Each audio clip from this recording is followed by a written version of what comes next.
আজকের এপিসোডে আমরা জাভাস্ক্রিপ্টে স্লাইডার কিভাবে তৈরি করতে হয় সেটা দেখব। তো বেসিক্যালি স্লাইডারের এক্সাম্পল যদি আমরা দেখি, দেখেন এটা একটা টেস্টিমোনিয়াল স্লাইডার। তো এখানে ক্লায়েন্টসরা যে টেস্টিমোনিয়ালগুলো দিছে আর কি, যে ফিডব্যাকগুলো দিছে সেগুলো এক একটা স্লাইড আকারে হচ্ছে। দেখেন এখানে সুইচ করলে মানে চেঞ্জ করলে স্লাইডগুলো সুইচ হচ্ছে, মানে চেঞ্জ হচ্ছে প্রত্যেকটা স্লাইড, এবং আপনি ড্র্যাগ করেও কিন্তু চেঞ্জ করতে পারবেন। এখানে এই যে ক্লিক করে যদি টান দিয়ে চেঞ্জ করেন তাহলেও কিন্তু চেঞ্জ হবে, এবং অটোমেটিক্যালিও চেঞ্জ হয়। এই যে অটোমেটিক্যালি চেঞ্জ হচ্ছে, আমি কেসি যদি না করি তারপরেও চেঞ্জ হয়।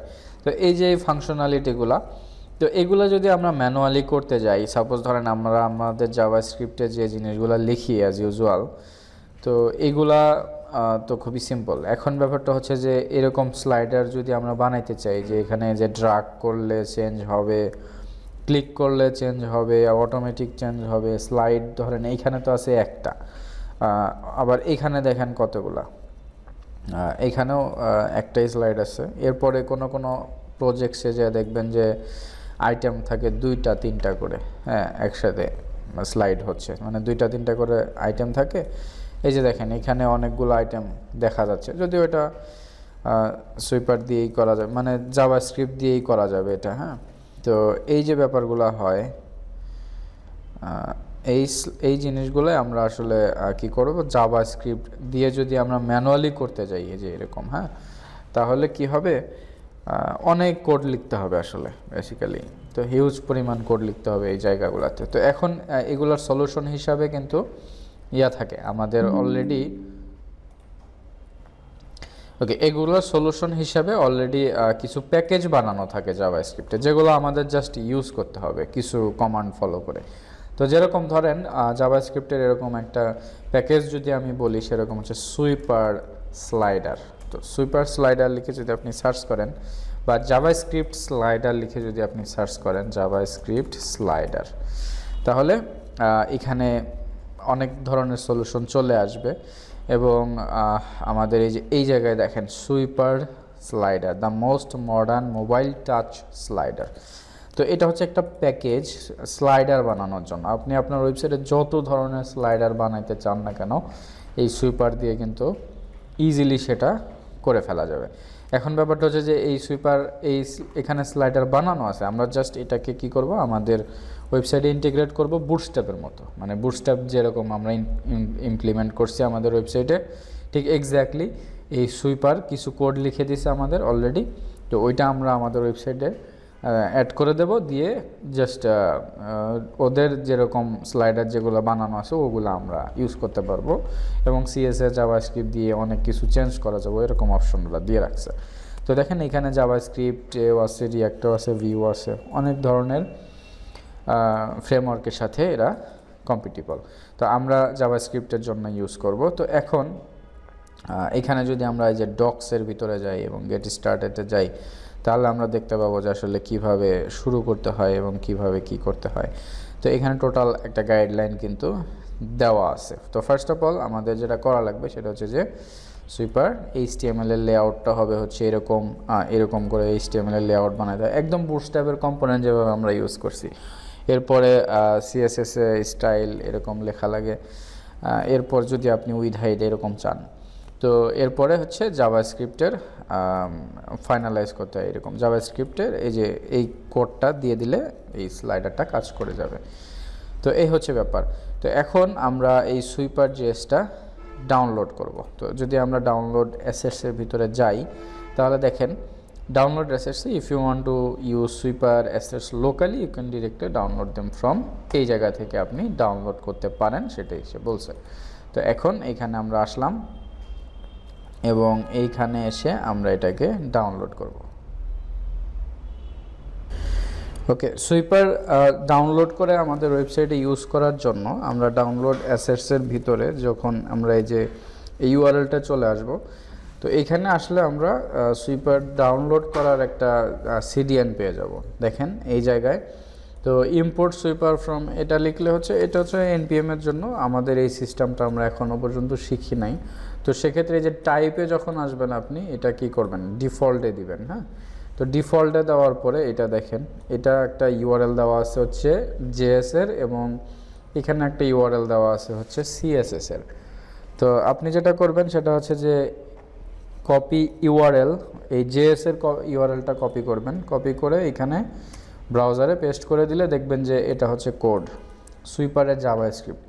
দেখছেন কত পরিমাণ কোড ওরা লিখে রাখছে, অলরেডি এটা লিখে রাখছে। আমরা কি করব, এটাকে কন্ট্রোল এ দিয়ে কন্ট্রোল সি দিয়ে কপি করব পুরাটা সিলেক্ট করে, এবং আমাদের এইখানে জাভাস্ক্রিপ্টের একটা ফোল্ডার বানাবো, suppose sweeper dot min dot J, যেহেতু মিনিফাই ভার্সন সেহেতু আমরা এটা এখানে পেস্ট করে দিলাম।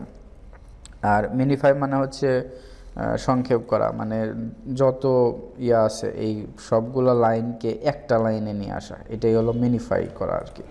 তো এটা করলে হয় কি, ওয়েবসাইটের স্পিডটা ঠিক থাকে, কারণ আননেসেসারি গ্যাপ থাকে না কোনো কোডিংয়ের মধ্যে। ওকে, তো এটা হচ্ছে সুইপারের সিএসএসটা আমরা লোড করাইলাম, এবং সুইপারের সিএসএসটা আমরা এখানে লোড করাবো। তো এখানে আমরা একটা ফোল্ডার ফাইল তৈরি করি, সুইপার ডট সিএসএস সাপোজ এখানে দিলাম।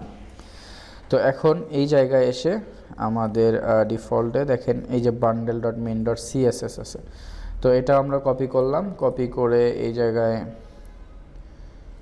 পেস্ট করব।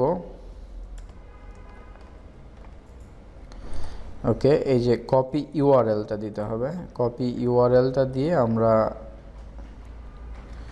ওকে ইউআরএলটা কপি করলাম, এবং এটা হচ্ছে সিএসএস, এটা হচ্ছে সিএসএস, এটাও মিনিফাই ভার্সন। তাহলে আমরা sweeper dot min dot CSS লিখবো এখানে, Swiper dot min dot CSS. Okay, তো এটা হচ্ছে আমাদের এখানে মিনিফাই ভার্সনটা চলে আসলো সুইপারের। তো দুইটা আমাদের আইটেম সেভ হয়ে গেছে। এখন আমরা যেটা করতে পারি সেটা হচ্ছে যে ইন্ডেক্সে আমাদের স্টাইল ডট সিএসএস এর ঠিক আগে আমরা কি করব, একটা ডুপ্লিকেট ফাইল তৈরি করলাম, এবং তৈরি করে এইখানে আমরা sweeper dot min dot CSS add করব, এবং নিচে একদম নিচে আমাদের যেখানে স্ক্রিপ্ট, এটা হচ্ছে আমাদের ফাইল, এই ফাইলের ঠিক আগে আমরা আরেকটা ফাইল তৈরি করব ডুপ্লিকেট, মানে লিঙ্ক তৈরি করব, সেটা হচ্ছে যে Swiper dot min dot JS. Okay, তাহলে আমাদের সুইপারের সাপোর্টটা অলরেডি চলে আসছে। তো এইভাবে আমরা সুইপার স্লাইডারটা ডাউনলোড করে আমাদের ওয়েবসাইটে রেখে দিলাম। এখন নেক্সট যেটা হবে সেটা হচ্ছে যে সুইপারের যে স্লাইডারগুলো অলরেডি বানানো আছে, আমরা যদি সেটা দেখতে চাই, সাপোজ এখানে ব্যাগে আসলাম। ওকে, আমরা ব্যাগে এসে আমরা এখানে কি করব, এখানে আমরা যদি ডেমো কোথায় আছে সেটা যদি আমরা দেখতে চাই, সাপোজ রিসোর্সেসের ভিতরে ডেমো, এই ডেমোসে গেলে আমরা এখানে অনেক ধরনের ডেমো দেখতে পাবো। দেখেন এই যে ডিফল্ট লেআউট হচ্ছে এরকম, মানে চেঞ্জ হবে, এটা একটা ডেমো। এরপরে ন্যাভিগেশন একটা ডেমো, মানে কন্ট্রোল থাকবে, হ্যাঁ, এটা একটা ডেমো, এই যে ক্লিক করলে চেঞ্জ হচ্ছে। এরপরে প্যাজিনেশন সহ একটা ডেমো, মানে এই যে প্যাজিনেশন হচ্ছে এটা, তো এই যে ক্লিক করলে নিচের বুলেট পয়েন্টগুলো চেঞ্জ হচ্ছে। এরপরে ধরেন প্যাজিনেশন ডাইনামিক, তার মানে প্যাজিনেশনগুলো এই দেখেন অল্প একটু হাইড করা, এবং এই যে মানে সবসময়ের জন্য প্যাজিনেশনটাও ডাইনামিক্যালি চেঞ্জ হচ্ছে। এরপরে প্যাজিনেশন প্রোগ্রেস থাকতে পারে, মানে এই যে এরকম আর কি, আপনি একটা স্লাইড চেঞ্জ করলে এই যে প্রোগ্রেস হয়ে গেল অল্প একটু, আর একটা চেঞ্জ করলে প্রোগ্রেস হয়ে গেল। তো এই যে এরকম কনসেপ্ট দিয়ে কিন্তু আমরা যে কোনো ধরনের স্লাইডার ইউজ করতে পারি, মানে ধরেন যে কোনো ধরনের স্লাইডার তৈরি করে ফেলতে পারি, যে এখানে সবগুলো ফাংশনালিটি অলরেডি দেওয়া আছে। তো আমরা যেটা করব সেটা হচ্ছে যে ডেমোটা আমাদের ওয়েবসাইটের মানে প্রয়োজনের সাথে বেস্ট ম্যাচ করবে সেই ডেমোটা আমরা চুজ করব। মানে এই প্রত্যেকটা ডেমোটাকে আপনি একটা কম্পোনেন্ট হিসাবে চিন্তা করতে পারেন। বুটস্ট্র্যাপে যেরকম আমরা অ্যাকর্ডিয়নটাকে কপি করে এডিট করে ফেলছি, এক্স্যাক্টলি সেম কাজটাও আমরা এখানে করব। তো এই জিনিসটা একটা কম্পোনেন্ট হিসাবে চিন্তা করব, করে কপি করে আমাদের ওয়েবসাইটে আমরা রেখে দেব। এবং একটা ব্যাপার আছে যে এইটার যে মার্কআপটা হবে, এইটার মার্কআপের যে প্যাটার্নটা সেটা আমাদের বুঝতে হবে। যেভাবে আমরা বুটস্ট্র্যাপে মার্কআপের প্যাটার্নটা বজায় রেখে আমাদের মতো করে কিন্তু আমরা যে কোনো ডিজাইন করতে পারছি। তো এখানেও আমরা সেম এক্স্যাক্টলি ওই কাজটাই করব, জাস্ট সুইপার স্লাইডারের মার্কআপের প্যাটার্নটা ঠিক রেখে আমরা আমাদের মতো করে ডিজাইন করব। তো নেক্সট এপিসোডে আমরা সুইপারের বিভিন্ন স্লাইডারের ডেমো নিয়ে কাজ করব, এবং বিভিন্ন ধরনের আমরা 3-4 রকমের আমরা স্লাইডার তৈরি করব।